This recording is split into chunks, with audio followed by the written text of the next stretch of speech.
गुस्सा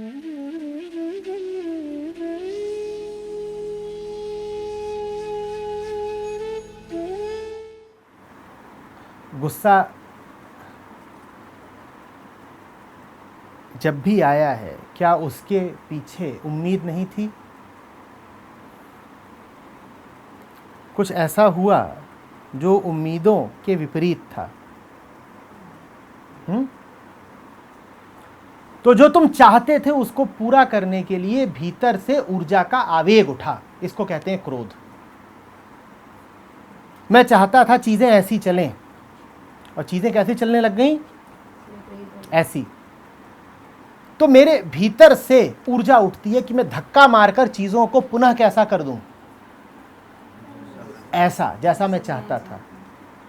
संसार को अपनी इच्छाओं के अनुरूप चलाने के लिए शक्ति चाहिए ना।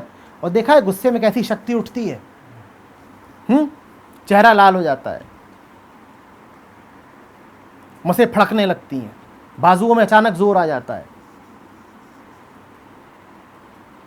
वो इसीलिए आता है ताकि तुम अपनी उम्मीदों के मुताबिक संसार को एक शक्ल दे सको, संसार को बदल सको। और बदलने की जरूरत क्यों है? क्योंकि संसार वैसा नहीं चल रहा जैसी तुम्हारी अपेक्षा थी। तो क्रोध के पीछे क्या बैठी है? क्या बैठी है? अपेक्षा बैठी है। और अपेक्षा क्यों उठती है? अपेक्षा क्यों उठती है?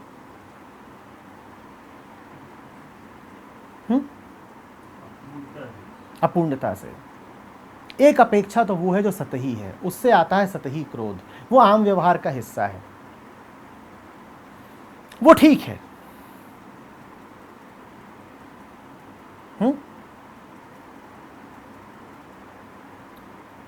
पैदा हुए हो, जन्म लिया है, तो जिसे कबीर कहते हैं जन्म धरे का दंड, वो क्रोध वैसा है, आता जाता है।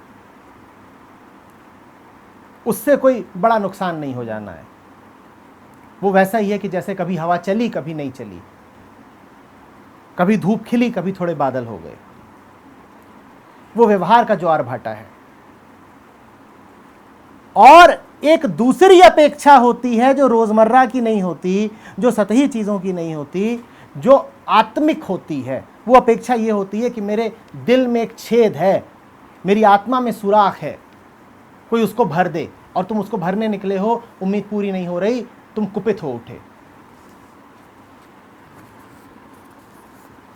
ये क्रोध जीवन में घुन लगा देता है, क्योंकि ये जब व्यक्त होता है तब तो होता ही है, जब ये अव्यक्त है तब भी तुम्हें अंदर से खा रहा है।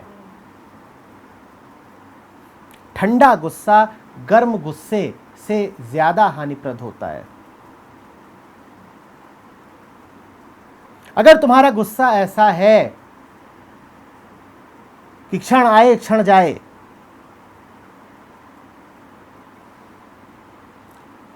आया और गया, ज्वार भाटा, लहर उठी लहर गिरी, तो फिर तो वो शक्ति का खेल है, फिर तो शिव की लीला है। शिव को इसीलिए कहते हैं क्षणम रुष्टा क्षणम तुष्टा। क्षण में रुष्ट हो जाते हैं, क्षण में तुष्ट हो जाते हैं।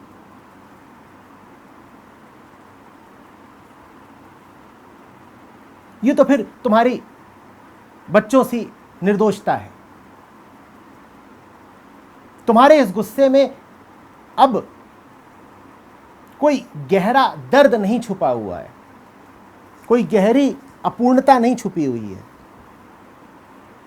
अब ये एक तरह का खेल है। आमतौर पे हमारा गुस्सा ऐसा खेल नहीं होता। हमारा गुस्सा हमारे किसी दिली दर्द की अभिव्यक्ति होता है, और वो दिली दर्द यही होता है कि मैं छोटा रह गया, मैं टुकड़ा रह गया, मैं सीमित रह गया। यही वजह है कि तुम छोटी छोटी बातों पर फट पड़ते हो, क्योंकि भीतर ठंडा गुस्सा बैठा ही हुआ था, उसे मौके का इंतजार था। हम सब अपने भीतर ठंडा गुस्सा लेकर घूम रहे हैं। वो हजार तरीकों से अभिव्यक्त होता रहता है, कभी इधर कभी उधर कभी उधर। मैं गर्म गुस्से को कम नुकसानदायक मानता हूं। वो लोग ठीक होते हैं जिनका गुस्सा प्रकट हो जाता है और प्रकट होकर के बह जाता है।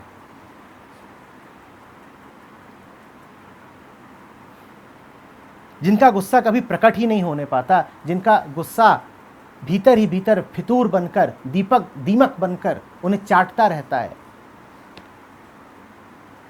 वो लोग विस्फोटक सामग्री बन जाते हैं। वो लोग एक टाइम बॉम्ब बन जाते हैं।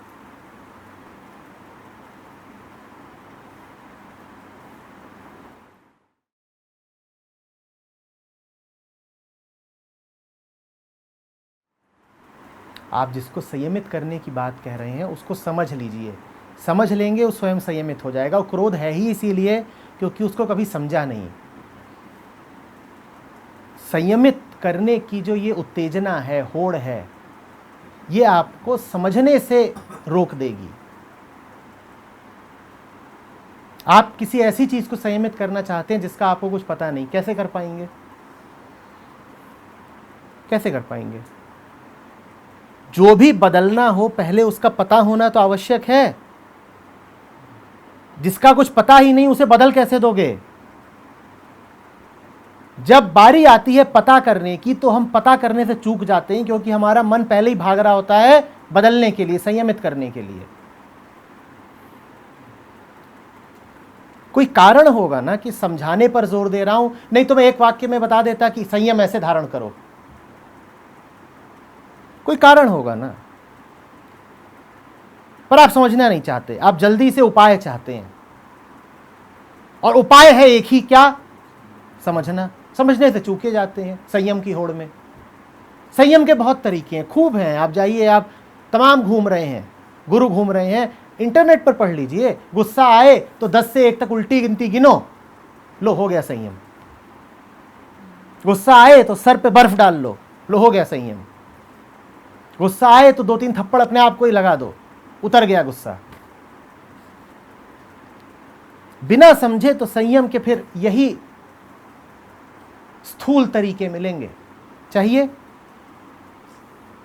क्या? तो स्थायी समझ होती है, स्थायी नित्य मात्र सत्य होता है। सत्य में जाइए। संयम अपने आप में कोई मूल्य नहीं है, संयम फल है। समझ यदि जड़ है तो संयम उसके अनेक फलों में से एक है। 2 प्रकार के क्रोध होते हैं। एक वो जो सतही होता है, जो जीवन के उतार चढ़ाव का रोज का हिस्सा है। उसमें कोई अस्तित्वगत दर्द नहीं शामिल है।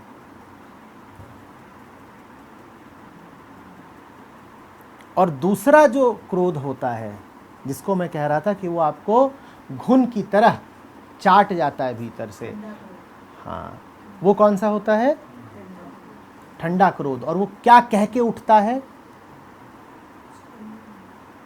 मैं ठीक नहीं हूं, और वो उठने को तैयार बैठा है, वो चोट खाने को तैयार बैठा है।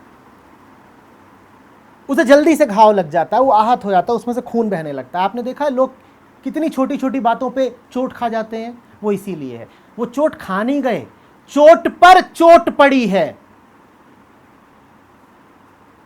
शरीर के किसी स्वस्थ हिस्से पर चोट पड़े तो बड़ी बात नहीं होती। चोट चीत्कार तब बन जाती है जब चोट पर पड़ती है। कभी ऐसा हुआ है जहां चोट लगी हो वहां दोबारा चोट लगे? हम चोटिल बैठे ही हैं। उसको मैं कह रहा था कि वो हमारा आत्मिक दर्द है, वो हमारा ठंडा क्रोध है। हम अपने होने से खफा हैं। हमें एक तरीके से उससे ही शिकायत है। पूछा था ना, तूने मुझे पैदा क्यों किया? दुख देने के लिए संसार में भेजा है। ये हमारा ठंडा दर्द है। हम अपने होने से खफा हैं, हमारी बड़ी गहरी शिकायत है। हम चोटिल ही हैं, इसीलिए कोई आके ज़रा सा छू देता है, हमें चोट लग जाती है, फिर सामने वाला भौचक्का रह जाता है, वो कहता है मैंने तो ज़रा सी बात कही थी, साहब फट क्यों पड़े?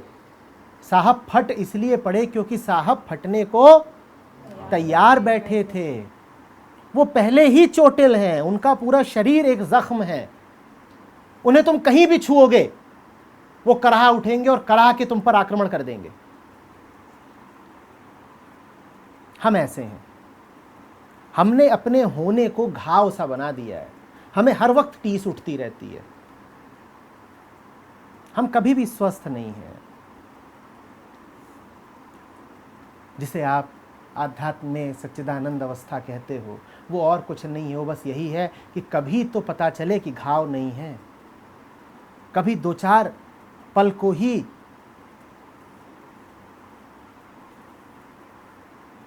दुख से मुक्त हो जाए।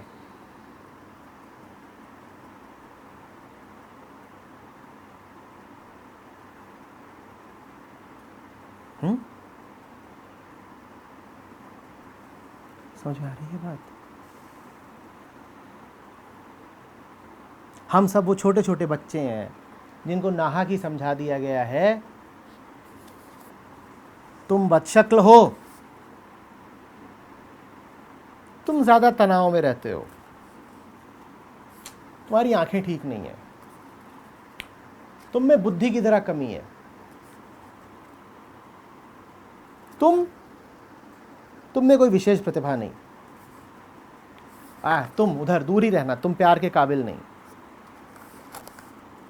यह है हमारा गहरे से गहरा दर्द। इसलिए हम हर समय बम है। किसी ने जरा सी बत्ती दिखाई नहीं कि फट गए। अब बम के विस्फोट का कारण क्या आप माचिस की तीली को कहेंगे? अब तर्क लगाएंगे तो कह सकते, कहते बिल्कुल देखिए अगर कोई तीली ना दिखाता तो फटता नहीं। पर अगर आप ऐसा कहेंगे तो आप में कोई बोध नहीं है। विस्फोट का तात्कालिक कारण भले ही वो तीली रही हो, पर बम का कारण तीली नहीं है। कारण अंदर था, और कारण है आध्यात्मिक अपूर्णता, कारण है वो सारी शिक्षा और वो सारे संस्कार जिन्होंने हमें ये भाव भर दिया कि तुम में कुछ गलत है। और हमें अक्सर ये भाव द्वेष वश नहीं भरा जाता, अक्सर हमें ये भाव हमारे हितैषी भरते हैं। पिताजी बिटिया को लेकर के जा रहे हैं, अरे अरे अरे डॉक्टर साहब मेरी बिटिया में कोई बड़ा दुर्गुण है, इसे ठीक करिए। अब उसमें है ही नहीं दुर्गुण, और डॉक्टर को भी दुकान चलानी है, तो वो 10 तरह के दुर्गुण बता देगा और दवाइयां भी दे देगा। दवाइयां दर्द बन जानी है, दवाइयां दोष बन जानी है, दवाइयां ही बीमारी बन जानी है।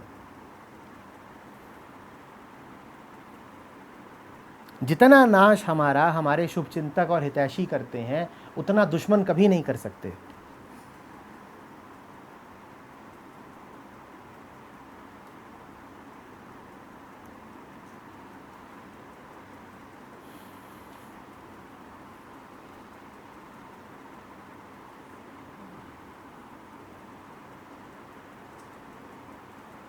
कितने अचंभे से देख रहे हैं।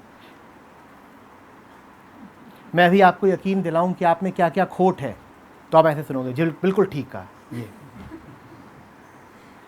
आज मिला है कोई शुभेच्छु, हमारे सारे दुर्गुण लिखवा दिए और क्या सूची बनवाई है। लेकिन आपको ये यकीन दिलाना कितना मुश्किल है कि आप ठीक हो। ऊपर ऊपर से गंदे हो सकते हो, उसकी सफाई हो जाएगी, बड़ी बात नहीं। भीतर से ठीक हो, मान जाओ ठीक हो, तो ऐसे देखते हो है हम ठीक है, अंधे हो क्या? हमें ठीक बता रहे हो, हमें।